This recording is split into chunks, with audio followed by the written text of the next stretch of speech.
Indira park దగ్గర YS Sharmila తలపెట్టిన దీక్షకు అనుమతి ఇవ్వకుండా పోలీసులు కుంటి సాకులు చెబుతున్నారని వైఎస్ఆర్టీపీ తెలంగాణ ప్రచార కమిటీ అధ్యక్షుడు నీలం రమేష్ అన్నారు. కార్యకర్తలను ఆఫీస్ సిబ్బందిని సైతం లోనికి పంపించకుండా నియంతృత్వంగా వ్యవహరించారని ఆరోపించారు. నిరుద్యోగుల కోసం పోరాటం ఆగదని మళ్లీ ఇందిరా పార్క్ దగ్గరే దీక్ష చేస్తామని, అనుమతి ఇవ్వకపోతే కోర్టుకు వెళ్తామంటున్న రమేష్ తో మా ప్రతినిధి ప్రవీణ్ ఫేస్ టు ఫేస్. నిరుద్యోగుల సమస్యల గురించి పోరాడడానికి వైఎస్ఆర్ తెలంగాణ పార్టీ టీసేవ్ అనేదైతే రూపొందించడం జరిగింది. సో దాని భాగంలోనే ఈ రోజు ఇందిరా పార్క్ వద్ద అయితే ఒక దీక్షనైతే చేపట్టనున్నారు. దానికైతే పోలీసులు అయితే పర్మిషన్లు అయితే నిరాకరించారు. సో దాని గురించి మనతో ప్రస్తుతం మాట్లాడడానికి నీలం రమేష్ గారు వైఎస్ఆర్టీపీ ప్రచార కమిటీ అధ్యక్షులు అయితే ఉన్నారు, అలాగే పిఎస్సి మెంబర్. వారితో మాట్లాడే ప్రయత్నం చేద్దాం.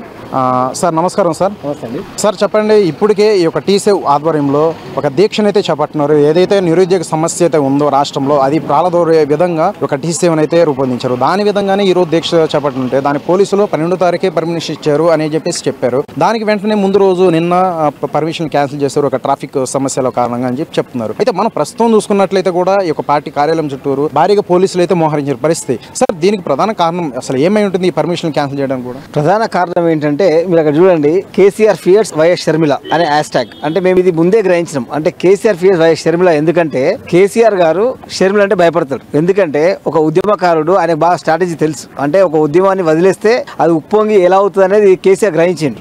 అది గ్రహించిన దాంట్లో భాగంగానే ఈరోజు షర్మిల గారిని ఒక్కసారి వదిలేస్తే షర్మిల గారు ఇంకా ఈ పోరాటాన్ని ఇంకా ఉధృతం చేసి రాష్ట్రమంతా ఒకసారి అవుతున్న కారణంతోనే కేసీఆర్ గారు అనునిత్యం, అంటే ఫర్ ఎగ్జాంపుల్ మీరు చూసినట్టయితే పాదయాత్ర నుంచి మొదలుకొని ఈ రోజు వరకు మీరు చూసినట్టయితే ప్రతి దగ్గర అడ్డుకోవడం కూడా ఒక వెరైటీ ఎలా ఉంటుందంటే, ఈ రోజు మీరు చూసినట్టయితే మా ఆఫీస్ చుట్టుపక్కల మా కార్యకర్తల కంటే ఎక్కువ పోలీసు వాళ్ళు ఉన్నారు. అంటే మేము పొద్దున లేవగానే వచ్చినప్పటికీ మాకంటే ఎక్కువ పోలీసు వాళ్ళు ఉన్నారు. ఉండి మా కార్యాలయంలో మేము ప్రెస్ మీట్ పెట్టుకుంటామని కూడా పర్మిషన్ ఇవ్వలేని పరిస్థితి అలా నడుస్తా ఉంది. మీరు గ్రహించండి, కేసీఆర్ గారు ఎన్నో పోరాటాలు చేసి ఇక్కడికి వచ్చి తెలంగాణ తీసుకొచ్చింది. ఎలా వచ్చిందండి? అందరూ ఇంతకుముందు గవర్నమెంట్ సపోర్ట్ చేస్తేనే వచ్చింది. సపోర్ట్ అంటే ఇక్కడ ఏంటంటే తనను తను కాపాడుకోవడానికి అందరిని నిర్బంధిస్తా ఉంది. సో మనం ప్రధానం చూసుకున్నట్లయితే ఈ మీరు చేపట్టే ఒక దీక్ష వల్ల ట్రాఫిక్ సమస్య వస్తుంది అని చెప్పేసి పోలీసు వారు చెప్పడం జరిగింది. అయితే షర్మిల గారు చెప్పేది ఏంటంటే, మనం చూసుకున్నట్లయితే మరి మనం ఇప్పుడు మనం ఉంటుంది రాజ్యాంగం, ఇప్పుడు డాక్టర్ బిఆర్ అంబేద్కర్ రాజ్యాంగం. సో ఏదైతే ఉన్నారో నిన్నటికి మొన్న కూడా 125 గృహాల విగ్రహావిష్కరణ చేసి కూడా ఇప్పుడు మళ్ళీ నియంత్రిత పోకడలతో ఈ విధంగా ముందుకు వెళ్తున్నారు. దీన్ని మేము తిప్పుకొట్టే ప్రయత్నం చేద్దామని చెప్పేసి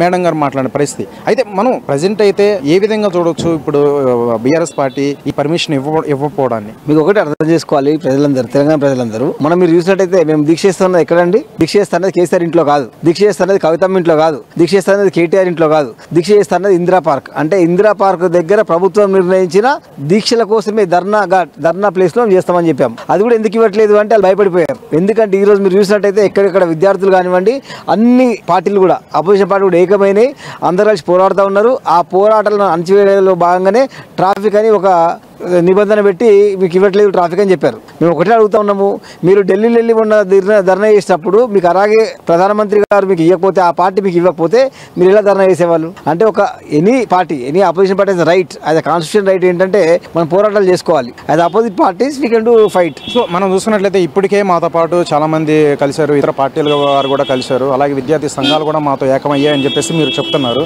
అయితే ప్రస్తుతం అయితే ఎవరెవరు మీతో ఇప్పటి వరకు ఈ యొక్క ఉద్యమంలో పాల్గొనే అవకాశం ఉంటుంది? మేము చాలా క్లియర్ గా మా క్లారిటీ చెప్పాము.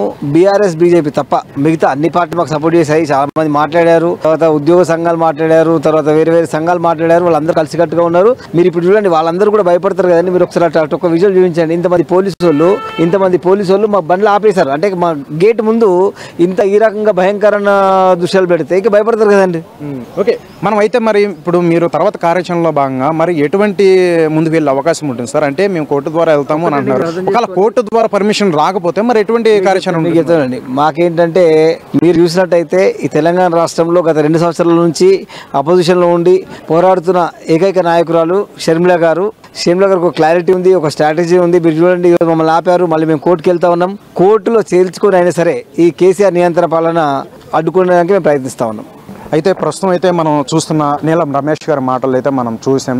ఏదైతే ఉందో ఇప్పుడు మేము శాంతిపరంగా మేమైతే దీక్షని చేపట్టాలనుకున్నాము. దానికి కూడా ఈ బీఆర్ఎస్ ప్రభుత్వం అనేది అరికట్టే విధంగా, గొంతు నొక్కేసే విధంగానే ఈ యొక్క పోకడలు అయితే ఉన్నాయి. దీన్ని మేము తిప్పికొట్టే ప్రయత్నం చేస్తాం. ఏదేమైనా సరే ఇలాంటి మేము చేపట్టున్న ఈ యొక్క దీక్ష అయితే ఈ రోజు అయితే ఆగింది. కానీ ఎట్టి పరిస్థితుల్లో మేము కోర్టు నుండి పర్మిషన్ తెచ్చుకొనైనా సరే మేము నెక్స్ట్ అది కొనసాగిస్తాం. అలాగే మాతో పాటు ఇతర పార్టీ, అలాగే బీఆర్ఎస్, అలాగే బీజేపీ, ఈ 2 పార్టీలు తప్ప మిగిలిన పార్టీలు కూడా మాతో ఏకం చేసుకొని, అలాగే విద్యార్థి సంఘాలు, ఇలా ప్రతి ఒక్కరు కూడా మేము ఏకం చేసుకొని నిరుద్యోగ సమస్య పోవడానికి యువత తరపున మేము పోరాటం అయితే చేస్తామని చెప్పేసి నీలం రమేష్ గారు చెప్పిన మాటలు అయితే మనం చూస్తున్నాం. వీడియో జర్నలిస్ట్ రాజుతో ప్రవీణ్, అమ్మ న్యూస్, హైదరాబాద్.